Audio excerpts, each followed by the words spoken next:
Welcome to all. आज हम next topic start कर रहे हैं, curvilinear equations of the curve on the surface.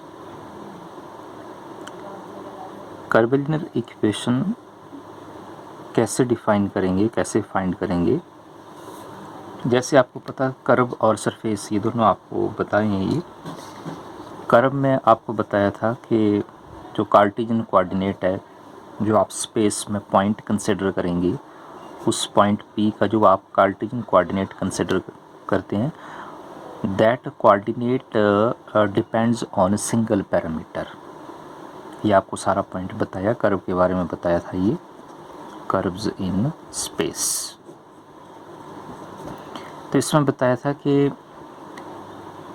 X y z जो है, किसका कंपोनेंट होता है, पोजीशन वेक्टर का। तो ये आपको पॉइंट बताया था। तो इसे आप ऐसे लिखते हैं इसे, r is equal to x i plus y j plus z k, because r be the position vector, this r be the position vector and x y z are components of this position vector,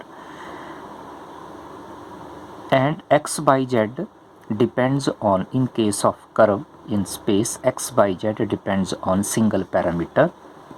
Then we can write these three, x, y and z, in terms of single parameter, and that single parameter be represented by t. तो value क्या लिखी, ये आपको पहले बताया सारा। ये तो कर्व इन स्पेस में आपको बताया था कि एक्स वाई जेड जो है, कार्टेशियन कोऑर्डिनेट जो किसके ऊपर डिपेंड होगा, किसका फंक्शन होगा, सिंगल पैरामीटर का, और सिंगल पैरामीटर को स्मॉल टी से रिप्रेजेंट किया। जब आप इस वैल्यू को यहाँ अप्लाई करेंगे पोजीशन वेक्टर में, तो कर्व किस फॉर्म में आई थी, पोजीशन वेक्टर की वैल्यू किस फॉर्म में, x of t i plus y of t j plus z of t into k. This is equal to, we can write this position vector. इस position vector को आपको कैसे बताया था कि कैसे लिख सकते हैं इसे आप, r is equal to r of x y z. r is equal to r of, because x y z depends on single parameter. तो फिर इसे कैसे रिप्रेजेंट किया, ये आपको यहाँ बता दिया। तो ये वैल्यू अप्लाई की, और लास्ट में आपको बताया कि इसे आप डायरेक्ट ऐसे लिख सकते हैं, r is equal to r of t. This means that r depends direct on parameter t। तो इसे ऐसे भी रिप्रेजेंट किया जा सकता है। तो ये तो कर्व की बात की थी। स्पेस में अगर आप कोई कर्व कंसिडर करोगे, तो उस कर्व की ज्योमेट्रिकल मीनिंग क्या, उस कर्व का मीनिंग क्या। सरफेस में आपको बताया कि जब आप सरफेस में कोई पॉइंट कंसिडर करेंगे, और उस पॉइंट का कोऑर्डिनेट क्या कंसिडर किया था, एक्स बाई जेड। देखो सेम ही है, कार्टेशियन कोऑर्डिनेट कंसिडर किया। यहाँ एक्स बाई जेड जो वो सिंगल पैरामीटर पर डिपेंड है, और सरफेस में बताया कि एक्स बाई जेड जो है वो किसके ऊपर डिपेंड होगा, दो पैरामीटर पर, दो इंडिपेंडेंट पैरामीटर पर डिपेंड होगा। और वो दो इंडिपेंडेंट पैरामीटर क्या कंसिडर किए थे, u, फर्स्ट पैरामीटर u और सेकंड पैरामीटर को v से डिनोट किया था। और इसका मीनिंग क्या बताया था, बोला कि अगर एक्स बाई जेड जो वो दो पैरामीटर पर डिपेंड है, यू और बी पर डिपेंड है, तो इसका मीनिंग एक्स जो वो यू बी पर डिपेंड है, वाई भी यू बी पर डिपेंड होगा, और जेड भी यू बी पर डिपेंड होगा। This means that x y z are functions of these two independent parameter और वेरिएबल। और कैसे लिखा था, ये भी आपको कल बताया था, प्रीवियस लेक्चर में बताया था।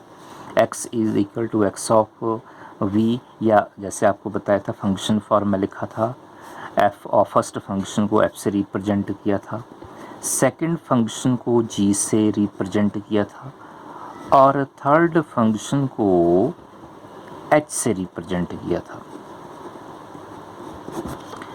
तो सरफेस में क्या बताया कि ये जो कोऑर्डिनेट है, ये दो इंडिपेंडेंट पैरामीटर पर डिपेंड होगा। और कर्व में क्या बताया कि एक्स बाई जेड जो है कार्टेशियन कोऑर्डिनेट जो वो सिंगल पैरामीटर पर डिपेंड है। अब देखो यहाँ डिफाइन क्या करना आपने, यहाँ बताया कि कर्वेलिनियर इक्वेशन फाइंड करनी कर्व्स ऑन द सरफेस के। सरफेस में अगर आप कोई कर्व कंसिडर कर रहे हैं, तो उसका क्या डिफाइन करना, कर्वेलिनियर इक्वेशन।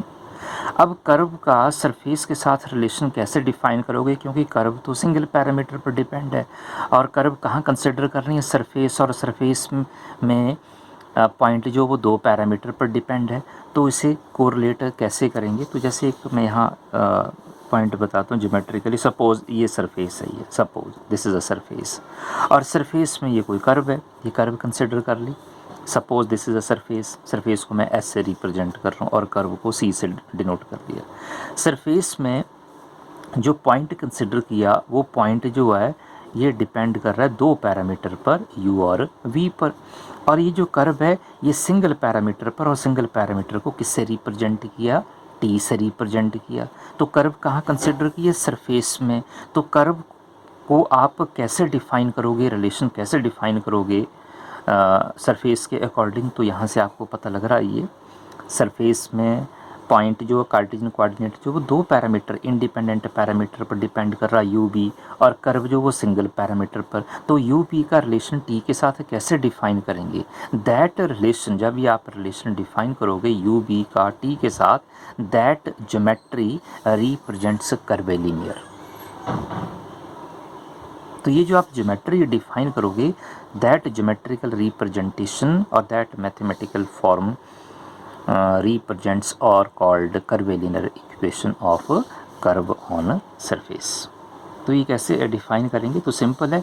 जैसे देखो सरफेस की आपको डेफिनेशन बताया कल, और यहाँ मैंने पॉइंट लिख दिया ये x क्या, x की वैल्यू क्या बताई, f of u comma v, y क्या g of u comma v, z क्या h of u comma u comma b। This is the parametric representation of surface, this is the parametric representation। आगे क्या बताया था कि x y z जो है ना ये किसके कंपोनेंट है, पोजीशन वेक्टर के। तो कल बताया था अगर ये पोजीशन वेक्टर के कंपोनेंट है तो ये आपको देखो ये पॉइंट बताया, यहाँ भी बताया और यहाँ भी बताया था। तो इसे कैसे लिखा था, r is equal to vector form में, ये r is equal to r of x comma y comma z. X y z जो वो किसके ऊपर डिपेंड है, दो इंडिपेंडेंट पैरामीटर, दो इंडिपेंडेंट वेरिएबल के ऊपर डिपेंड है। और वो दो इंडिपेंडेंट पैरामीटर या वेरिएबल क्या, u और b। तो इसे आपको बताया था कि इसे आप ऐसे भी लिख सकते हैं, r is equal to r of u comma b। This means that r depends directly on u comma v। अब देखो यहाँ ध्यान देना आपने ज्योमेट्री में, यहाँ पॉइंट मैंने पहले बता दिया कि यू बी जो, अब यू बी का रिलेशन किसके साथ है, टी। मतलब यू बी जो है, यू बी भी इंडिपेंडेंट है, टी भी क्या इंडिपेंडेंट है। तो इसे कैसे डिफाइन करना, इन दोनों के बीच रिलेशन क्या कैसे डिफाइन करेंगे, कर्वेलिनियर इक्वेशन कैसे फाइंड करेंगे। यू बी जो वो किसके ऊपर कंसिडर करेंगे कि this u b independent parameter u b depends on t. Suppose if u and b depends on this single parameter t, if u this u and b या this u and v are depends means function है, ये are functions of single parameter t। Suppose this ub depends on t, or we can say that ub is a function of t। अगर ub t का function है तो position vector की value क्या आएगी, therefore position vector, the value of a position vector r is. अब देखो अगर ub t पर डिपेंड है तो इसका मतलब u इज, इसे आप u की वैल्यू क्या आएगी, u ऑफ t, और v की वैल्यू क्या आएगी, v ऑफ t। तो पोजीशन वेक्टर की वैल्यू क्या आई, r is equal to r of u है u of t, because u depends on t and v is also depends on t। और डायरेक्टली इसे आप क्या लिख सकते हैं कि r directly depends on t। This implies r is equal to r of t।